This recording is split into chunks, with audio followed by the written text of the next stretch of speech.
We got Danko Jones here in Halifax, Nova Scotia. Ah, right on, man. You freezing yet? Yeah, it's really cold. It's been cold since we hit Quebec City a few days ago. It's been crazy. How's the tour been going? The tour's been awesome. I mean, it's been a dream tour, and it ends tonight in Halifax with GNR and Sebastian Bach. So, yeah, it's been great. We've had so much fun on this tour. It's great. You're working on a new album already? Album's done. New album's done. So we'll be working on all the promo for it, the videos, and we're working on the artwork right now. All that stuff is being worked on right now, and it should be out in May, hopefully. Hopefully in May? Yeah. Having a video done soon? Yeah, that's another part of the promo aspect of it is doing videos. We're getting all that sorted out too.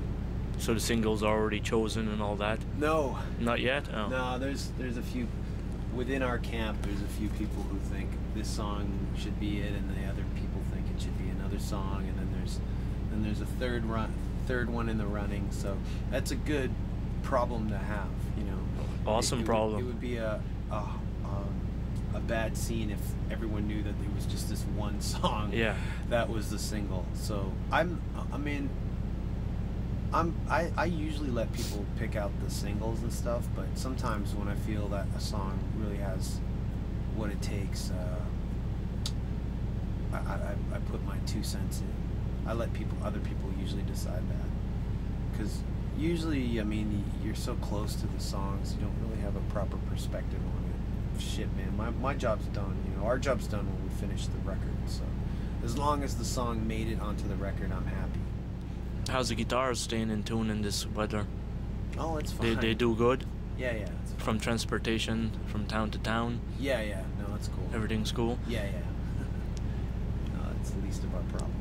Good. What's the best night you had on tour up to now? I think all three of the bands on the tour would agree that Montreal was probably one of the best shows of the tour. Like, the show was great, the crowd was awesome, everything about Montreal was amazing. It was a great tour, and for Guns N' Roses, for Axl, it's a great thing too, because the last time he was in Montreal, it was that riot with Metallica where James got burned. So it was a great way to just kind of cap that. Do you stick around after your shows and watch Guns N' Roses? Of course, every night. Big fan. We watch Sebastian. Sebastian hits the stage pretty much real close to when we end. So I missed kind of the first half of Sebastian's set, but once we're ready, I go out there and check out the last half, and then watch the Guns N' Roses set for sure. Do you go into the crowd? Yeah. I like watching the beginning of the Guns N' Roses set from the crowd, because it's got all this pyro and stuff. It's kind of cool. Anybody ask for autographs when you're in the crowd? Do they recognize you? You go in incognito? Sometimes, you know, people, but everyone's really polite and friendly. Good. It's all cool. There's been nothing of note. Just people saying congratulations, or they like the set, or they like the band, which is all cool. What's the difference, would you say, with an arena show? Well, I mean, I like them both for different reasons. I mean, arenas are great because there's a lot of people in the crowd, and you know, when you're on an arena tour, well, in our experience, we've never done one on our own. We've always opened. We're the opening band, so the pressure isn't really on us. You know, there's full catering. Everyone treats us great. You know, on a club tour, you're the headliner, and the pressure's on you to deliver. You play a longer set. It takes more out of you physically, and you kind of got to get it more into a zone than you would if you're just opening and doing a half-hour set on an arena tour. So it takes more to do a club tour, but everyone's there to see you as well. So it's cool that way. What type of guitar strings are you promoting now? You endorsed with anybody for equipment? I play Ernie Balls, heavy top, skinny top, heavy bottom strings. Okay. I've been playing that since before we started this band. That's the only pack I play. I've tried other packs. They're cool, but I play Ernie Ball strings. Sticking with the Gibsons? Yeah, man. I play an Explorer, Gibson Explorer. I got about 4 of them now, 4 or 5 of them. There's a couple in Europe. And I got a Flying V from Jeff Waters from Annihilator, his signature model.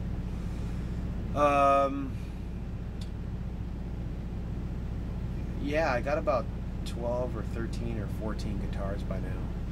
I know it sounds silly that I mean, it's not a lot of guitars compared to some other people, but I'm a creature of habit, and I just usually just stick with one guitar, one pedal. I play one pedal, a Sex Drive pedal, the Charlie Sexton Sex Drive overdrive pedal. Where you discovered that pedal? Who got you into that one? My buddy Jason McMaster from Broken Teeth and Dangerous Toys and Watchtower. He told me about this pedal, and it's made out of Austin, where he's from.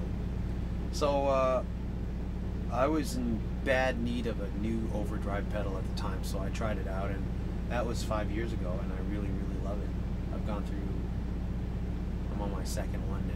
Would you say that's the pedal that delivers one of your tones on the albums?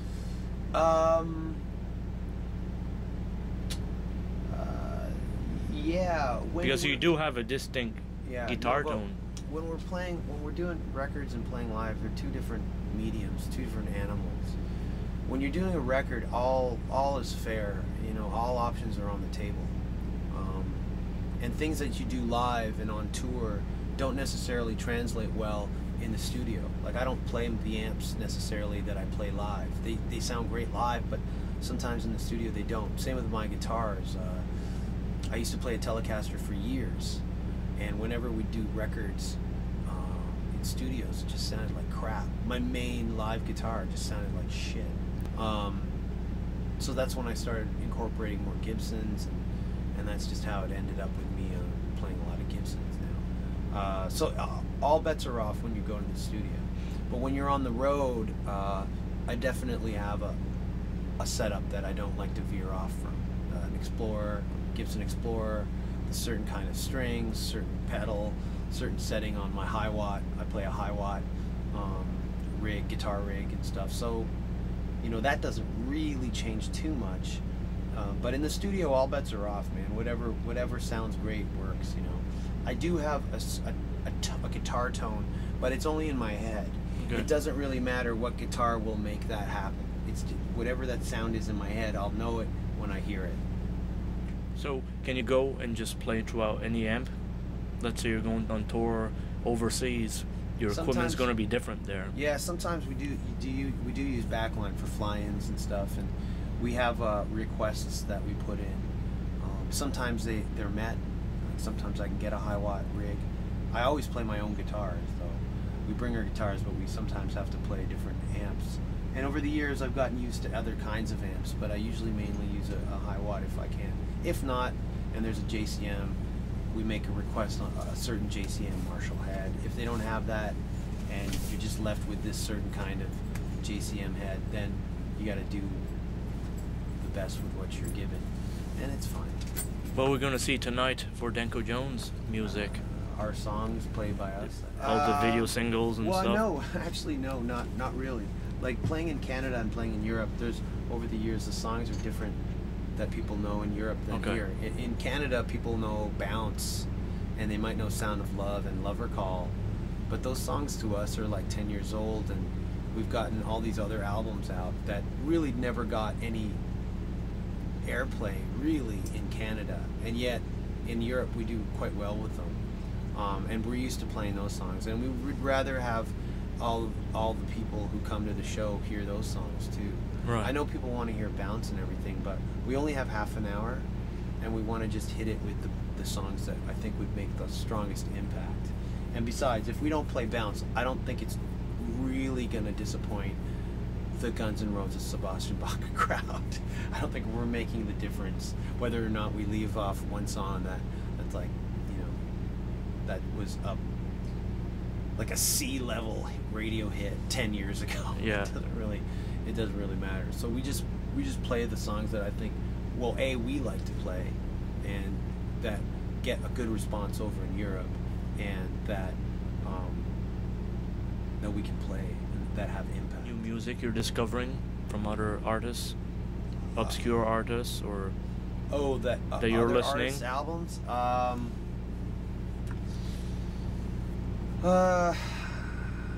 Just Goat Whore, the last album from Goat Whore last year, Carving Out the Eyes of God. On Metal Blade Records? I think. Are they on metal? Yeah. Yeah, I think. And Church of Misery.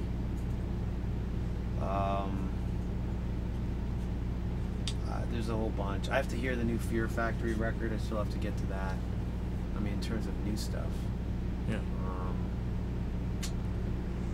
I just can't remember what else. But mainly just Goat Horror. That's really the newest album that which is actually last year's album, but I only got to it this month. It's awesome. I think it's a wicked album. How's your schedule on tour? Is it like you wake up in the morning, you party every night with Guns N' Roses? This tour has been pretty easy. You know, we only have to do half an hour, so I don't really have to watch myself too much. Okay. So it's been fun. Well, Danko, it's been a pleasure, and I look forward to seeing you rock out Halifax, Nova Scotia tonight. Cool. Thank you, man. Cool. Thank you very much. You're welcome.